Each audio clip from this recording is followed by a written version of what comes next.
이어서 문재인 정부에서의 아파트값 발표된 부동산 대책이 진짜 아파트값의 상승이나 하락에 어떻게 영향을 미쳤는지를 보여주는 경실련 기자회견을 진행하겠습니다.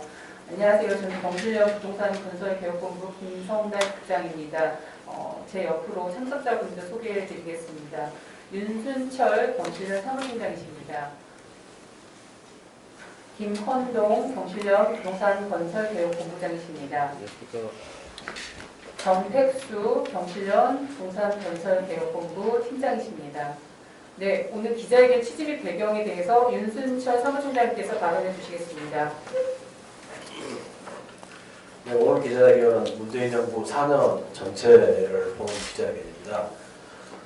아시다시피 지난 4년 동안 25번의 정책을 발표했고 거의 1년에 한 6번 정도 되는 거죠. 발표를 했는데 아쉽지만은 가격 상승이나 이런 부분들이 멈추지 않고 있습니다. 지금 이 폭주하는 부동산 가격을 어떻게 잡을 것인지 정부가 나름대로 발표를 했겠지만 다 이 원인도 틀리고 해법도 틀려서 잡히지 않고 있는 겁니다. 사실은 자료 보시면 아시겠지만 노동자들이 임금이 9% 상승할 때 아파트값이 70% 이상이 상승했단 말이죠. 이 정도 상황이라면 사실은 자산 격차나 양극화나 이런 문제가 우리 사회에 총체적으로 우리 서민들을 좀 어렵게 만들고 있지 않느냐 생각을 하고, 문재인 대통령께서 취임 정도의 수준의 가격을 인하하겠다 했는데 그렇게 작성하려면 현재 가격의 절반 이상의 거품을 걷어내야 되는데 여러분들 보시기로 비슷하겠지만 그건 사실상 불가능하지 않겠습니까? 이제요. 또 하나는 어제 이제 LH 직원들의 광명에서 투기가 나왔죠. 저희들이 볼 때 이 주택을 실제 집행하고 정보를 가장 빨리 접할 수 있는 분들까지 투기에 나서는 모습을 보면서 사실은 우리 사회가 부동산으로 우리 사회 기반이 지금 무너지고 있지 않느냐, 저는 심각한 이런 생각을 하고 있습니다. 이런 것들은 사실은 보면 정부 정책도 실패를 하고 있고, 이 부동산 관련 공기업 직원들이 아름아름해서 투기에 동참하고 이런 상황들을 보면 사실은 정부에 대한 불신이 사실은 이게 우리가 상상하는 이상으로 크다 이렇게 볼 수 있을 것 같습니다. 그래서 저희들이 보는 것은, 그래서 일관되게 저는 경실련은 문재인 정부의 이 원칙과 철학이 뭐냐, 부동산 문제에 대해서 일관되게 주장을 해왔습니다. 그렇지만 계속 보면 정책 발표하면 보시면 아시겠지만 일관성이 없습니다. 그때 가격이 상승하면은 계집요법으로 땜질식 처럼만 계속 해왔던 거고, 엄포로 많이 나왔죠. 사실은 그런 과정에 있어. 또 하나는 헛발질도 많이 했죠. 그런 과정 속에서 사실은 부동산 가격에 대한 정부 신뢰에 대한 게 전면적으로 다 무너지고 있고, 이런 현상이 지금 반복되고 있다 이렇게 저희들을 보고 있습니다.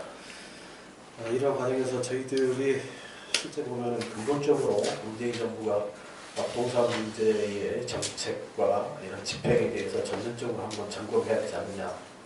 투기에 나서 이 부동산 정책 관련 개발 관련 국토부, LH, SH, 그 다음에 지금 지방 공기업들도 많이 있습니다. 이분들에 대해서 전수조사를 해가지고 투기나 이런 부분에서의 발본색원이 좀 필요하겠다. 그리고 정책 방향도 무주택 설립들이죠. 실수요자 위주의 이 주택 공급도 전면적으로 좀 바꿔야 되겠고, 경제력이 없어서 집을 마련할 수 없는 분들에게는 이 공공주택을 공급해야 되지 않겠는가.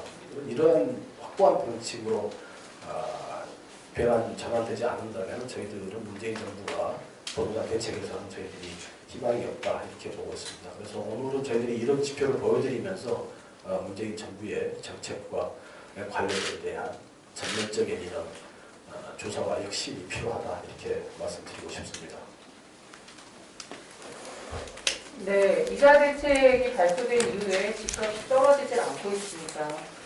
최고가 신고가도 나오고 있고 이런 상황인데 왜 공급 확대책이 집값을 잡지 못하는지, 문재인 정부 4년간의 부동산 대책을 저희가 조사해봤더니 그 이유가 확인이 되는 것 같습니다. 저희 조사 결과에 대해서 정태수 팀장님께서 발표해 주시겠습니다. 네, 오늘 분석 결과에 대해서 말씀드리도록 하겠습니다. 차트 좀.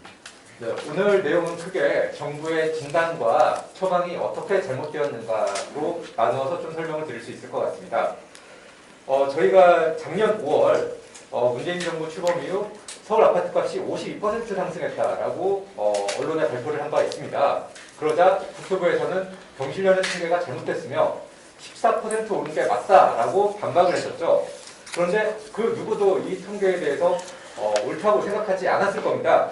그래서 저희도 어떻게 해서 이런 14%라고 하는 말도 안 되는 통계가 나올 수 있는가 한번 다른 각도에서 한번 분석을 해보자라는 그런 뜻을 모으게 되었고요. 그래서 이번에 저희가 조사한 시세값과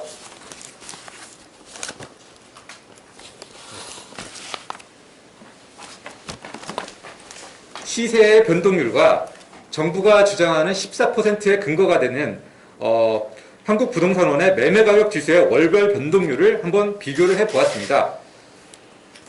시세값과 지수의 그 직접적인 비교가 아니라 변동률을 비교한 것임을 좀 염두에 두시고 그림 미래의 그래프를 봐주시면 좋겠고요. 페이지는 8페이지를 참고하시면 될 것 같습니다.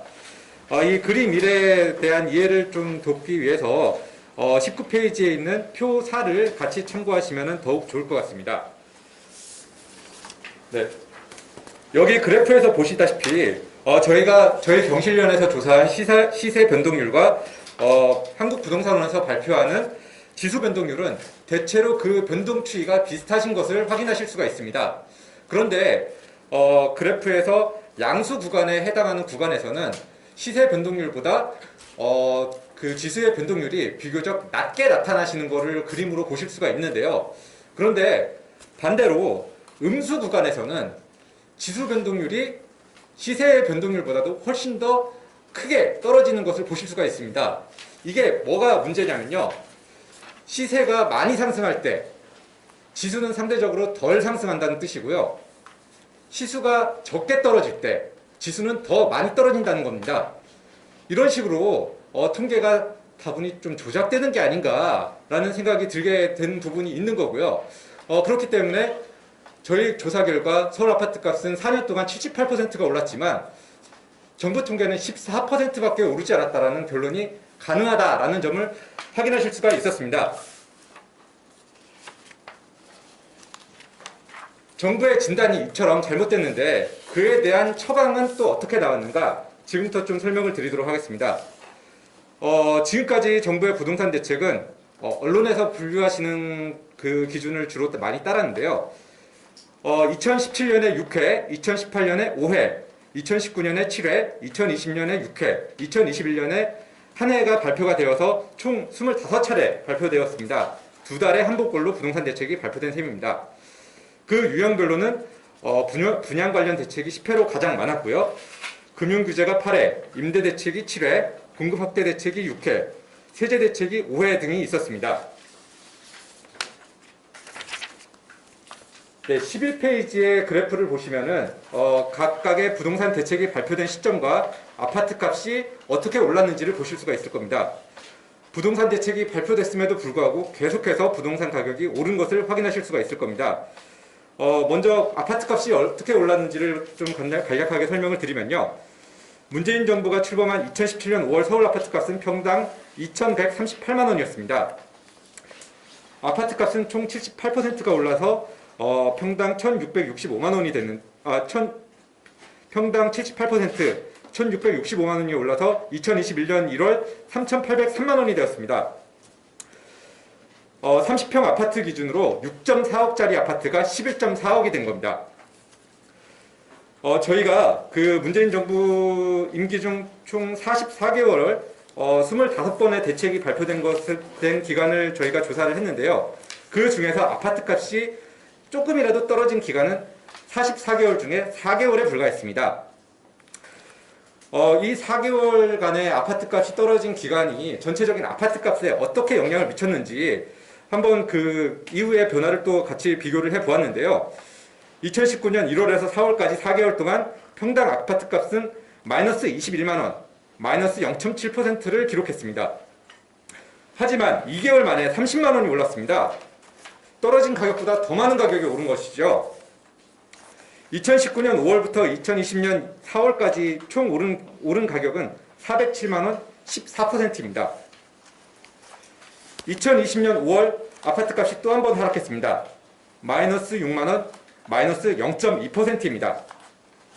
하지만 정부가 5, 6대책을 발표하면서 다분히 좀 투기를 조장한 측면이 있었고, 그러자 바로 다음 달 78만 원, 2.4%가 치솟았습니다. 그 뒤에도 아파트값 상승세는 계속되었고 2020년 6월부터 21년 1월까지 총 497만 원, 15%가 상승했습니다.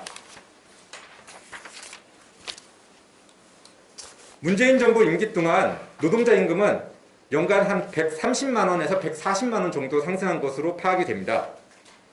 이에 비해서 30평형 아파트값은 연간 1.3억씩 오른 것으로 파악이 됩니다. 무려 100배의 차이가 나는 것입니다. 가구당 저축액이 연간 1,000만 원이라고 가정하면은 강남, 비강남 아파트 값이 약 5억 정도 차이가 나고, 주주택자와 무주택자의 자산이 역시 한 50년 정도 차이가 나는 것으로 확인이 되고 있습니다. 우리나라의 그 자산 격차가 심각하게 양극화되고 있는 것을 확인하실 수가 있는 거죠. 이어서 강남 3구 아파트 값의 변화를 좀 설명드리도록 하겠습니다. 강남 아파트 값은 문재인 정부 임기 동안 30평형 아파트 기준으로 13억에서 13억이었는데, 잠시만요.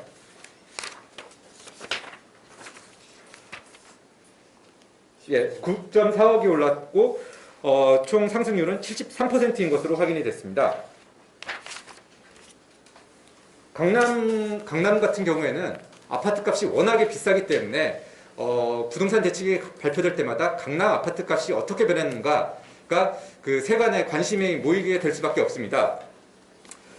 그래서 그런지 모르겠지만 강남 아파트 값이 좀 하락했던 기간이 상대적으로 좀 많은 것을 확인할 수가 있었습니다. 44개월 중에 강남 아파트 값이 보합이거나 주춤했던 기간은 총 14개월이었습니다. 좀 강남 아파트 값의 변화를 좀 설명을 자세하게 드리자면요. 6.19 대책이 발표되면서 서울 전역이 조정 대상 지역으로 선정이 되었습니다. 그러자 8월에 들어서 마이너스 1.4% 떨어진 것을 볼 수가 있습니다. 8.2 대책을 발표하면서 김현미 국토부 장관과 김수현 사회부 수석이, 청와대 사회수석이 내년 4월까지 아파트값을 파시라라고 경고했지만 아파트값은 계속해서 상승했습니다. 실제로 2018년 4월 들어서 다소 아파트값이 하락하는 것을 보실 수가 있습니다. 그래봤자 마이너스 0.9%에 불과한 수치였지만 하락이 일어났는데, 그러자마자 또 얼마 못 가서 7월부터 아파트값이 또다시 상승하시는 것을 볼 수가 있습니다. 8월 8.27 대책을 발표하면서 또 투기지역 선정을 하고 9.21 대책을 발표하면서 수도권 30만 원 공급 대책을 발표하지만 공급 대책을 발표하면서 오히려 아파트값이 크게 상승하시는 것을 또 볼 수가 있습니다.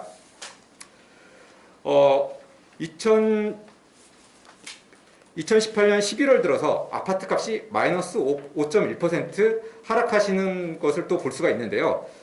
그것도 또 얼마 못 가서 또 상승 구간을 맞이하게 됩니다. 5.7 대책을 발표하면서 수도권 3기 신도시가 또다시 발표가 되고요. 8.12 대책을 발표하면서 분양가 상한제가 완화가 됩니다. 아파트값이 또 계속해서 상승하다가 저희 경실련에서 그 아파트값 상승 문제에 대해서 본격적인 문제 제기를 하기 시작을 했고, 또한 코로나19 사태가 본격적으로 번지기 시작하면서 2020년 들어서 가장 큰 아파트값 하락률이 발생하게 됩니다. 2020년 1월부터 5월까지 하락인 마이너스 5.1% 구간인데요.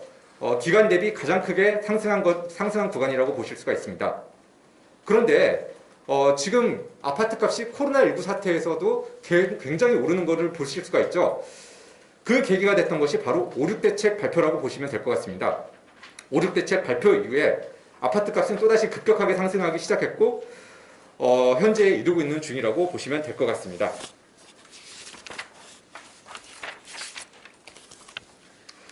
이어서 비강남 지역에 대해서 말씀을 드리자면요. 비강남 아파트 값은 30평 기준 총 4.4억이 올랐고 80%가 올랐습니다. 아파트 값이 하락한 구간은 불과 한 달에 불과했고 0.04% 떨어진 것에 불과했습니다. 비강남 지역 아파트 값은 전혀 떨어지지 않은 것이나 다름이 없는 거죠. 왜 이런 상황이 벌어졌나 생각해보면 강남 아파트 값은 워낙에 비싸기 때문에 일부 규제 정책이 발표되더라도 차라리 비강남 지역의 저렴한 아파트를 향해서 투기 세력들은 계속해서 돈을 투자할 수 있는 여력이 된 것입니다. 그래서 꾸준하게 아파트 값이 상승했고 전반적인 서울 아파트 값 상승이 일어났다라고 보실 수가 있을 것 같습니다. 이렇게 서울, 강남, 비강남 아파트 값 변화를 놓고 보실 때 정부 정책이 전혀 아파트 값을 잡는 효과를 발휘하지 못하였고 애꿎은 국민들만 각종 규제로 인해서 불편함만 겪고 말았다라고 보실 수가 있을 겁니다. 15페이지에 있는 표 3은 참고로 한번 보실 수가 있을 것 같은데요. 상승액 상위 10개 아파트와 상승률 상위 10개 아파트를 각각 비교해 보았습니다. 상승액 상위 10개 아파트는 대부분 강남에 위치한 아파트들이었습니다. 앞에 표에서 보시다시피 비강남은 80%, 강남은 74%가 올랐습니다. 그런데 강남 아파트가 워낙에 비싸다 보니까 조금만 올라도 상승액은 굉장히 높은 수준을 기록하고 있었습니다. 용산 건영 한가람 아파트와 강동 둔촌주공 1단지를 제외하고는 10개 중에 8개 아파트가 강남에 위치한 아파트인 것을 확인하실 수가 있고요. 반면에 상승률 10개 아파트는 강남 도곡렉슬 하나를 제외하고는 모두 비강남 아파트인 것을 보실 수가 있습니다. 즉 비강남 아파트가 상대적으로는 강남 아파트보다도 훨씬 더 많이 올랐다는 의미입니다. 한마디로 말해서 금액으로는 강남 아파트가 많이 올랐지만 서울 전역의 아파트가 엄청나게 올랐다라는 것을 이렇게 수치로 확인하실 수가 있습니다. 네, 자료에 대한 수치 설명은 여기까지 마무리하도록 하겠습니다. 이상입니다. 네, 감사합니다. 그 자료에 14쪽에 보면은 저희가 비강남 아파트 가격 변화가 움직일 때 정부 관계자들이 어떤 발언을 했는지도 그게 같이 명시를 해놨습니다. 가격 상승과 상관없는 발언들, 오히려 집값은 오르는데 집값에 대해서 자신하는 발언들, 이러한 무능함과 무책임감이 이런 관료들이 계속해서 정부 정책을 추진하는 거면서 결과적으로 집값을 더 끌어올렸다라는 것을 열심히 확인할 수 있는 내용이라고 보시면 될 것 같습니다. 이어서 공실련 시장에 대해서 김헌동 부부장님께서 발언해 주시겠습니다. 예, 저희 오늘 우리가 기자회견을 한 내용을 좀 압축해 보면, 문재인 정부 4년 동안 서울 아파트 값은 6억에서 11억이 돼서 5억이 올랐다. 44개월 동안 44개월 중에 한 3, 4개월 추측하고 계속 올랐다. 그런데 정부는 14% 올랐다고 한다. 14% 올랐다는 건 1억이 올랐다는 겁니다. 실제로 우리가 조사를 해보면 78%, 5억이 올랐는데 정부는 지금도 14% 올랐고 1억 올랐다라고 놓고 정책을 만들었고, 그 정책은 계속 별로 오르지 않았는데 대책만 계속 쏟아낸 것처럼 보이겠죠. 그러면서 한때는 20번째 대책이 나왔다고 하면 아니다, 우리가 발표한 건 4번이다, 뭐 이런 식으로 답변을 하기도 했습니다. 결국 무슨 얘기냐면 이 정부는 계속 국민을 속이고 있다. 속이는 방식이 상승률 통계나 이런 통계를 어느 아파트가 얼마 올랐는지를 밝히지 않고 14% 올랐다, 자료는 공개할 수가 없다, 이런 식으로 답변을 해왔습니다. 이제 그 내용을 이제 우리가 25번의 대책을 분석을 해보니까 10번의 분양 관련 대책이 있었습니다. 10번의 분양 관련 대책을 보니까 분양가 상한제를 유예하겠다, 하겠다 말겠다, 하겠다 말겠다 하는 것이 4, 5번 됩니다. 그 얘기는 뭐냐면 불량 관련 대책이 나오면 이것은 재벌이나 건설업자나 이 아파트를 분양하는 사람들에게 별로 좋지 않은 제도입니다. 재벌이나 건설업체나 공급자, 공기업이 에게 영향을 미칠 대책은 계속 뒤로 미뤄가지고 시행을 미뤄서 결과적으로 지금도 이 분양가가 굉장히 높은 상태로가 유지되고 있습니다. 그 다음에 두 번째로 많은 금융대책. 이거는 전부 개인들에게는 대출을 줄이거나 15억 이상 되면 아예 대출을 안 해준다거나 이런 식으로 개인을 향하고 있습니다. 개인들을 괴롭히는 거죠. 근데 반면 임대사업자 등록을 한 사람은 개인들은 50% 대출해 주는 걸 40%로 줄였는데 임대사업자에게는 개인보다 2배인 80%, 집값의 80%까지 대출을 늘려주는 특혜를 줬습니다. 얘기는 뭐냐면 투기꾼을 양성한 거죠, 정부가. 그래서 임대사업자가 약 100만 채의 집을 이 문재인 정부 들어와서 사들였습니다. 그 100만 채의 집이라는 거는 부산 전체 주택이 100만 개인데 부산 전체만큼을 문재인 정부 들어와서 투기 세력들이 집을 샀다는 거예요. 그 다음에 이제 이 나온 것이 어제도 문제가 됐지만 2018년 9월 13일 날 과천 같은 데는 국회의원이 개발 정보를 미리 흘려가지고 그 문제가 시끄러웠습니다. 근데 지금도 이 정부가 이 특히 변창흠 장관이 SH공사나 LH공사 사장일 때 그 사들인 토지가 얼마인지 그 토지를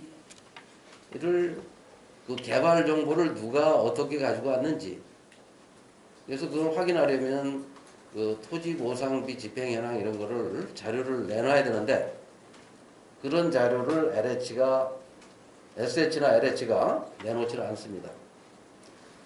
그래서 이 개발 정보를 가장 먼저 알고 있는 LH공사 공기업 직원과 공무원과 국회의원과 이런 고위직들이 그 개발 예정지에 땅 투기를 해서 결국은 보상가가 높아지고 그렇게 해서 어렵게 확보한 토지는 또 건설업자한테 넘기고 LH나 SH는 거기다 공공주택을 짓는 것이 아니라 거기서 번 돈으로 이 시내에 있는 다세대 다가구 이런 매입주택을 늘립니다. 가짜 임대주택을. 그래서 지난번에 저희가 문재인 정부에서 가짜 공공주택과 짝퉁 공공주택을 85% 늘렸다. 문재인 정부가 늘렸다고 하는 30만 가구의 공공주택은 85%가 다 가짜나 짝퉁이다.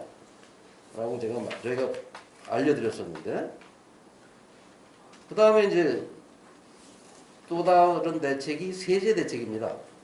이 세제 대책도 개인들에게 보유세만 계속 아파트 가진 사람들에게만 올리고 법인은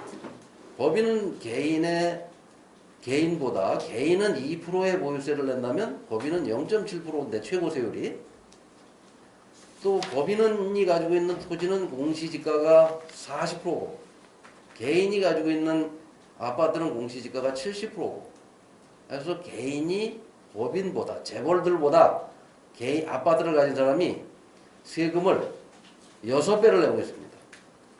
그걸 또 두 채, 세 채 가지면 중과세를 해가지고 이렇게 개인들이 투기를 조장하고 집값을 올리는 거라고 방향을 잘못 잡고 대책을 내놓기 때문에 집값이 올랐던 겁니다. 결국은 이 정부는 지금 이 순간에도 집값을 잡을 생각이 전혀 없다. 저희는 이제 그걸 작년 말로 확인을 했고 장관이 임명되는 걸 보면서 그 다음에 이제 지금도 25번째 교체된 장관이 내놓은 대책을 보면 이사 대책입니다. 작년에 84 대책이 127만 호 공급이었는데 2020년 84 대책이 나오고 6개월 동안 집값이 계속 올라서 또 이사 대책이 나왔죠. 이사 대책 82만 가구로 공급한다. 집값이 더 오르죠. 작년보다 양이 줄었으니까. 어쨌든 이렇게 정부가 내놓은 대책은 전부 집값을 잡으려고 하는 대책이기보다는 국민을 속이거나 언론을 속이거나 하는 그런 대책들이었습니다. 그 결과가 강남북 격차가 강남이 9억 올랐는데 비강남은 4억이 올랐습니다. 강남의 아파트를 가진 사람과 이 비강남 지역의 아파트를 가진 사람의 이 자산 격차가 5억이 생겼어요. 그 5억이라는 거는 연간 1,000만 원씩 저축을 해도 50년간 모아야 될 돈입니다. 50년의 자산 격차가 강남북간 생겼고 집을 가진 사람과 갖지 않은 사람의 격차가 50년이 생겼어요. 그래서 아파트를 가진 사람과 강남의 아파트를 가진 사람과 무주택자와의 격차는 100년이 생긴 겁니다. 결국 청년들이나 집이 없을 수밖에 없는 사회초년병들과 집을 이미 가지고 있는 사람과의 격차가 50년에서 100년의 격차를 만들어 놓은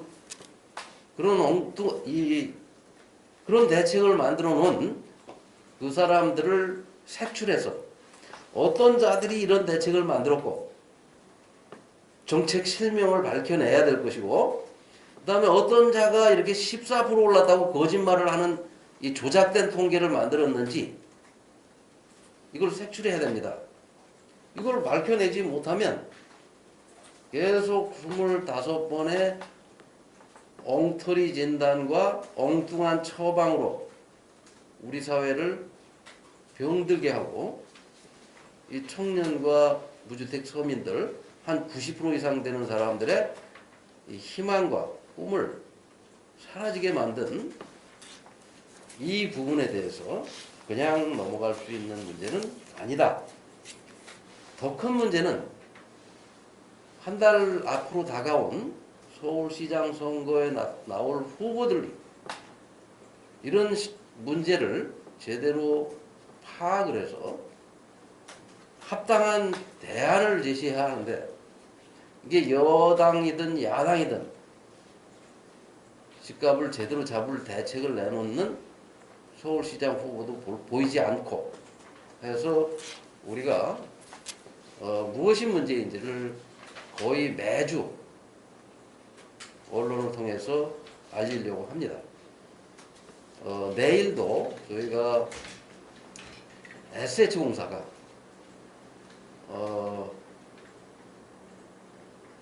자료를 조작하고 자료를 분실했다고 거짓말을 하고 분양 원가를 부풀려서 국민을 속이고 변창흠 사장이 SH공사 사장을 하고 LH공사 사장을 하면서 얼마나 집값을 끌어올리는데 못된 짓을 했는지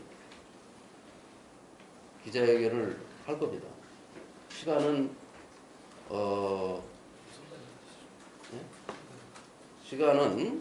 좀 조정해서 알려드리겠습니다.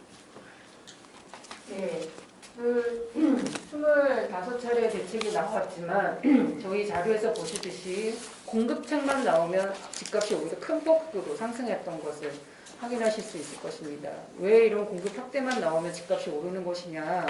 결국은 민간의 분양에서는 바가지 분양을 잡지 못하고 공공조차도 진짜가 아닌 가짜 공공임대를 늘리는 정책들로 이 공급 체계가 이루어지고 있는 게 현실입니다. 이 부분을 개선을 해야 된다. 그래서 저희가 분양가 상한제 의무화와 진짜 공공주택이 될 수 있는 국민임대 같은 정책 또는 토지임대, 건물 분양 같은 저렴한 공공주택 확대할 수 있는 방안을 문재인 정부나 또는 서울시장 후보들이 좀 더 적극적으로 제시해주길 바라는 바이고요. 안내해드리겠습니다. 아까 잠깐 말씀드린 것처럼 경실련이 지금 SH공사와 바가지 분양을 숨기려는 거 아니냐라는 문제 제기와 함께 분양원가 공개 소송을 진행 중에 있습니다. 예, 그 원가 공개 소송 중에서 SH공사가 허위 문서를 재판부에 제출한 것이 저희가 사실로 확인이 된 바 있어 그 부분에 대한 경실련의 법적 대응을 검토하는 기자회견을 내일 진행할 예정입니다. 자세한 일정은 시간은 오후에 저희가 보도 예고자를 통해서 다시 안내해드리겠고요. 내일 이 장소에서 경실련의 분양가 허위 공개나 분양가 자료를 숨기는 것에 대한 규탄 기자회견을 진행할 예정입니다. 감사합니다. 오늘 기자회견은 이것으로 마치겠습니다. 혹시